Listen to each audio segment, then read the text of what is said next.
Interlock was really popular, especially in Rhode Island, where we're dealing with extremes of weather, and you'll find it on a lot of buildings close to the water.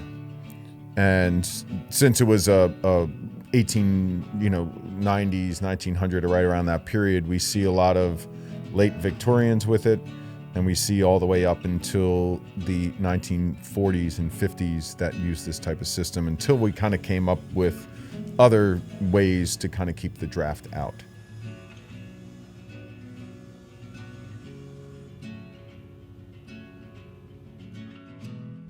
It's all interlocking pieces of metal instead of plastic or vinyl. It is the way doors were done for many, many years.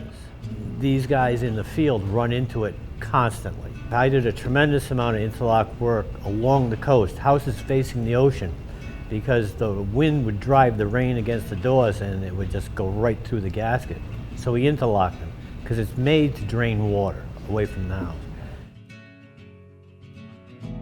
You start with just the fit of the door. The door has got to fit perfectly. The margins around the door have to be good and consistent. The fit of the door against the stops where the door hits has to be perfect, and I mean perfect. The hinges have to be working properly. The lock is very important. That has to be working properly. You start there by checking all that out.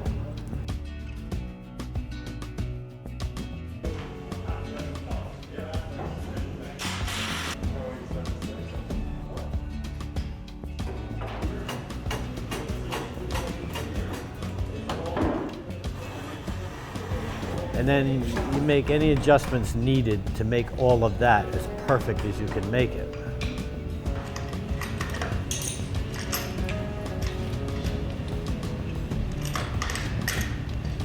Your wood to wood, door to stop. You should have a minimum of 1/8 of an inch there, just to give you something for wood movement. If you get less than 1/8 of an inch, you've got nothing that door moves. And again, that's why if you got a nice wide stop, you can, when you cut the groove in the door that L-stock goes into, you can vary the depth of that to give yourself more room. So that's kind of a critical thing to look for. It's nice when you can get enough room so if that door moves 1/8 of an inch, it's got room to move 1/8 of an inch, you know.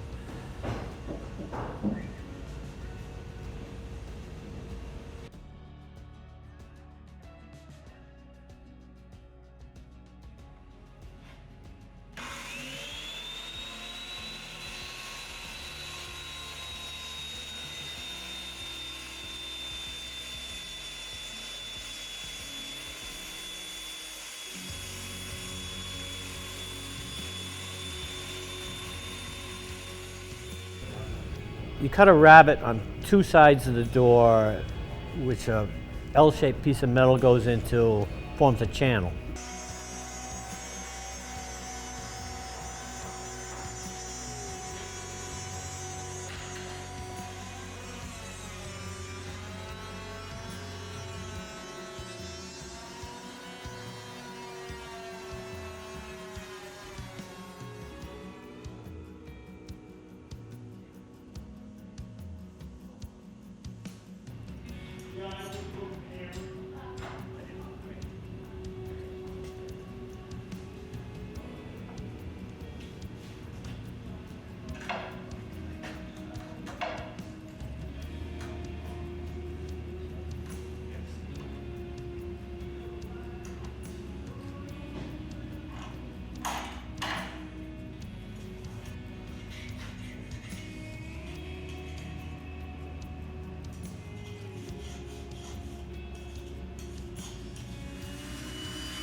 It's not actually a groove in the side of the door. It's actually what they call a rabbet. It's an L-shaped cut. All right, the one leg of the metal, you cut horizontally into the door. You cut that a little bit deeper so that one leg of the metal actually goes down inside of that.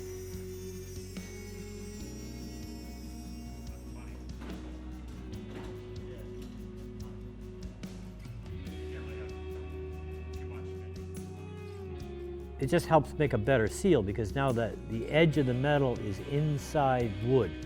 It's not exposed. It's not like you lay the metal in a channel. It's slid into a groove in the bottom of the channel. Maybe that's a better way of saying it. So that's why that depth adjustment, you want that groove deep enough so you get that little leg in there. Just like on the door jamb, that leg goes into a groove.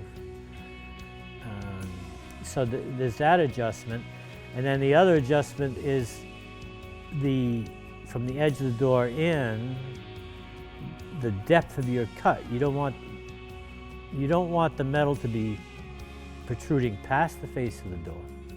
You want it to be pretty much flush with the face of the door. So you're making that adjustment so when you put that L-stock in, it's not sticking into your opening.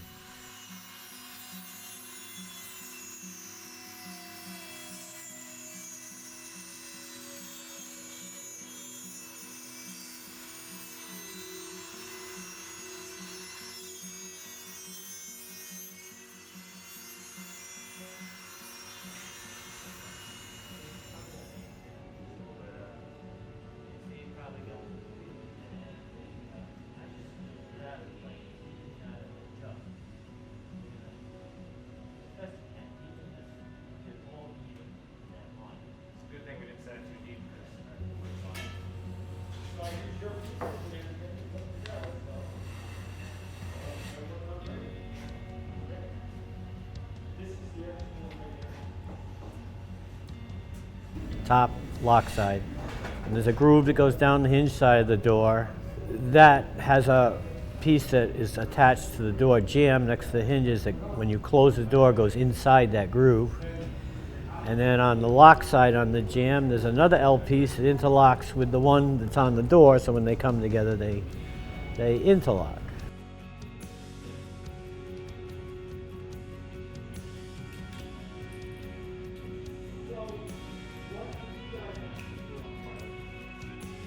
Well, the hook would keep any water, hopefully keep any water from blowing underneath the door.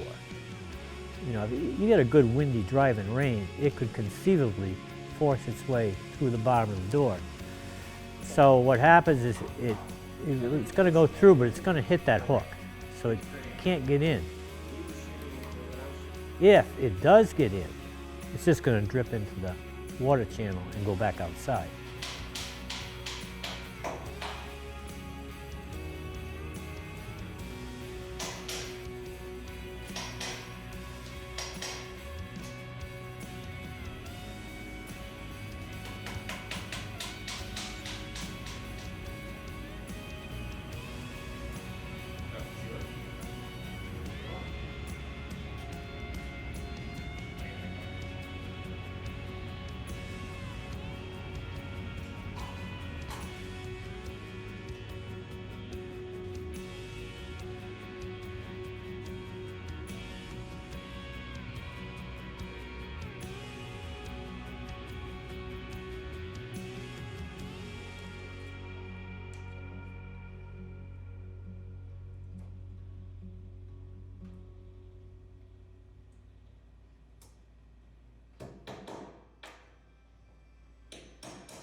this does not apply to bronze, but if you are putting zinc L-stock on, it has to be warm, because when you drive a nail through it and it's frozen, it cracks. It's just a little heads up for anybody who wants to. The first thing I do when I get to the job site is I take all the L-stock inside and I put it inside next to the radiator or whatever and get it up to room temperature. You can't put it in cold, it'll crack. And the thing of it is, it won't crack the day you're there, it'll crack like as soon as the metal maybe flexes a little over time, all of a sudden it'll crack, all the nails will come loose, and it's a horror show. Yeah, just a little tidbit there.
You have to know the secret. I actually have a tool that holds the nail that slides into the channel so you can drive a nail in the bottom of the channel. That's the only way you can do it. If we're not using the tool to hold the nail, we start it. And Noah likes to use his needle nose to start it and then drive it in with like a nail set.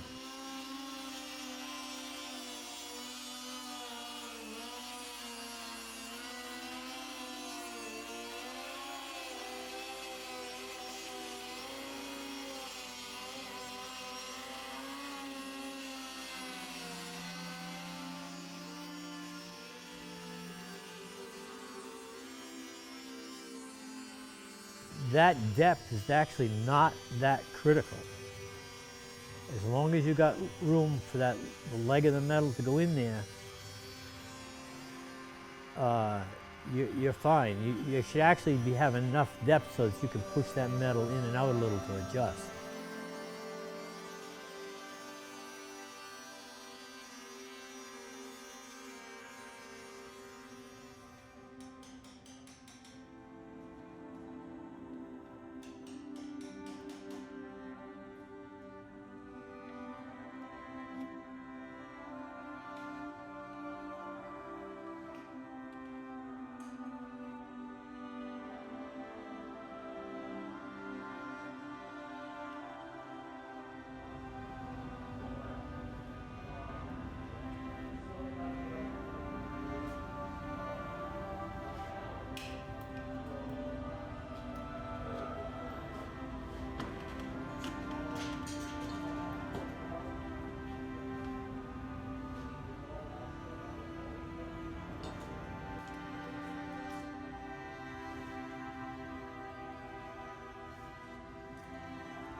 On the door, obviously the metal follows the door, down the side. On the top, on the jamb, you have to remember that the door doesn't fit tight against the jamb on the side. There's always a little space, which there has to be, all right? And then you have the thickness of the metal. So that piece going across the top, that can't go all the way to the end of the jamb. So you have to make that bend at where you think the interlock is going to happen.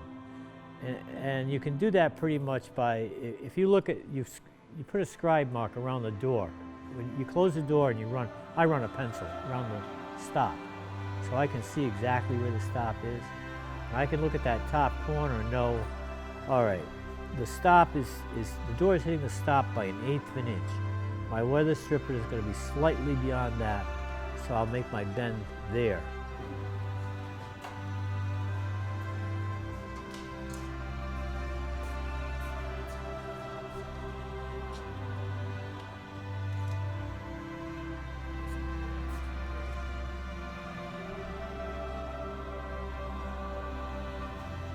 The other thing you gotta realize is the piece that's on the jamb is not a continuous piece. It's not bent around. On the door, it's bent around. On the jamb, it is not. So you have a piece that comes over to the point where you think it should be. You have a piece coming up from the bottom, and that pretty much goes bottoms against the one that goes across the top. Now you've got this little hole in the corner. So what you do is you take another piece of weather stripping, just a flat piece, and you bend that, and you put that in that joint. Now you've got a joint you can adjust. It can go this way, and it can go this way, and still maintain the interlock. So it's a little different up there.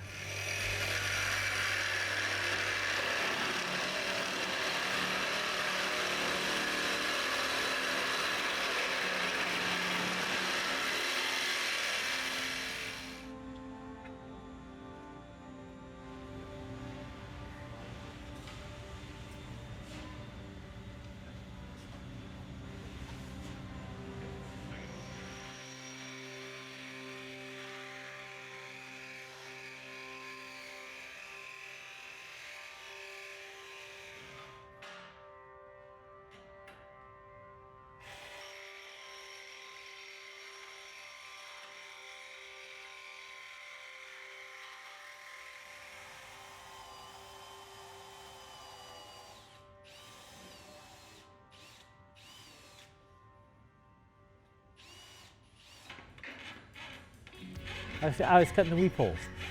In the front edge of the saddle, you have to have some weep holes to let the water go out.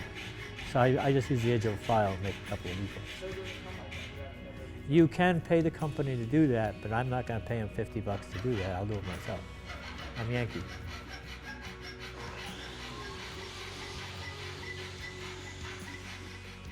Again, it all comes back to basically what you've done is you have created a U-shaped channel, whether it be partially wood and metal or whatever, that goes across the top of the door and down the side of the door. And even on the lock side, the hinge side, you've got a piece of metal there. So now you have basically a water channel all the way around this door, and it's going to the bottom. At the bottom of the door, actually molded into that or machined into that, or however they do it, is what they call a water channel, and it's just like a little gutter. So now the water is going to come down the sides. It's going to go to that gutter because that's where it has to go. All right. So now you got to keep the gutter from overflowing.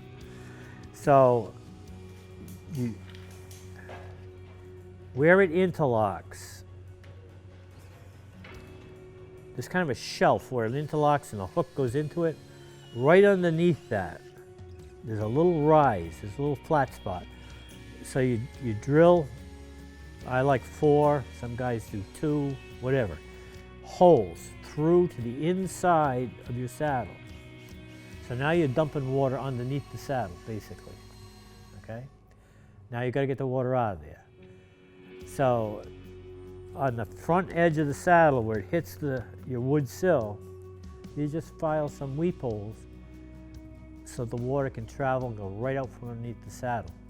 The reverse also happens, by the way. Air goes the other way and will dry out whatever's under there, which is a good thing. But the other thing I do because of that is I don't line up my holes. So if you've got a weep hole drilled in the top of the saddle, okay, the weep hole that you put on the front does not line up with it there. So there's no direct path for air.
The hook on the bottom, fortunately, is a little more forgiving, because when you put the hook on the bottom door first and you rehang the door, then you take your saddle and you slide it underneath the door until it bottoms on the hook. And that tells you where the saddle goes.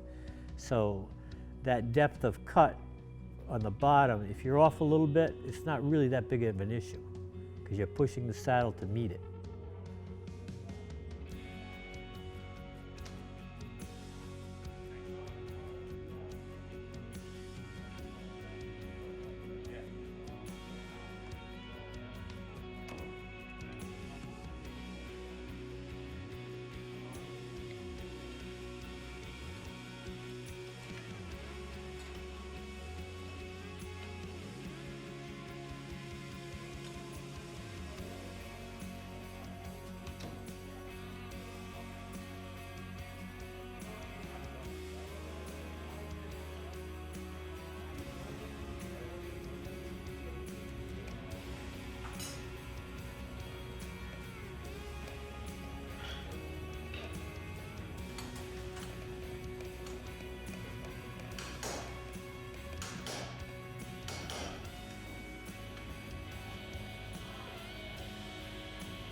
The times that water actually gets in there are pretty rare, but they can happen. You know, we do get hurricanes. The hardest problem to solve is on a very tall door. And I have stood there on the water, and because people will call me up and say, I've got water. And I say, you can't have water. And you go down there, and I have literally stood there with the customer on a 7'6" or 8-foot high door and watched the top of that door push right in with the wind. And the minute it did that, it pushed it enough to let water pass the interlock. It flexed a lot. And we wound up putting storm bolts on the inside of the door. It's the only thing we could do. Because if you stop and think about it, you got a 7-8 foot high door. Your lock, which holds the door rigid at the lock, there's a lot of wood hanging off up there. You know, and you get a 50-mile-an-hour wind going against that, it's going to flex. So in stormy weather, he could bolt the top of the door. We put one on the bottom too, just to make them look symmetrical. And that way, he knows that, you know, we get a hurricane against that door, nothing's gonna happen. But that was a challenge because I couldn't figure out where the water was coming from until I went down there and actually saw it in a storm. And then I said, oh, you know.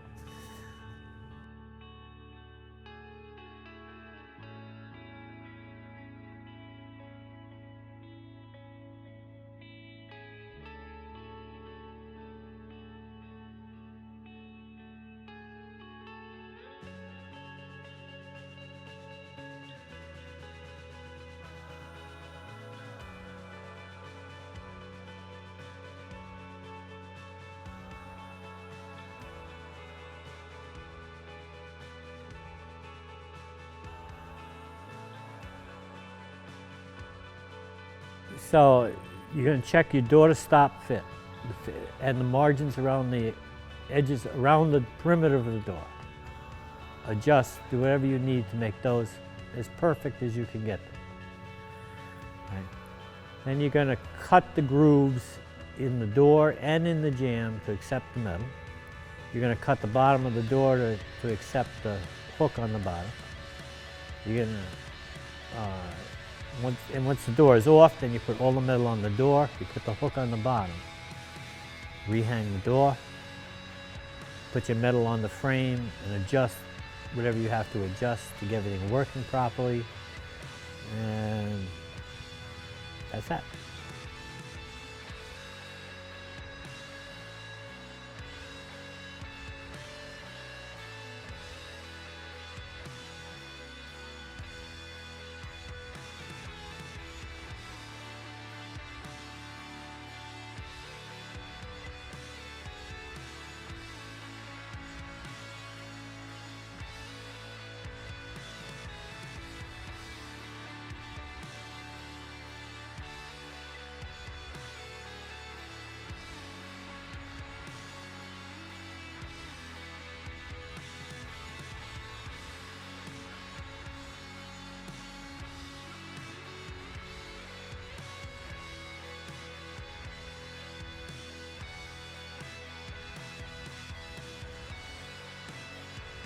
For this company, it's very important because it is the way doors were done for many, many years, before all the vinyls and everything else came out and are dealt with today.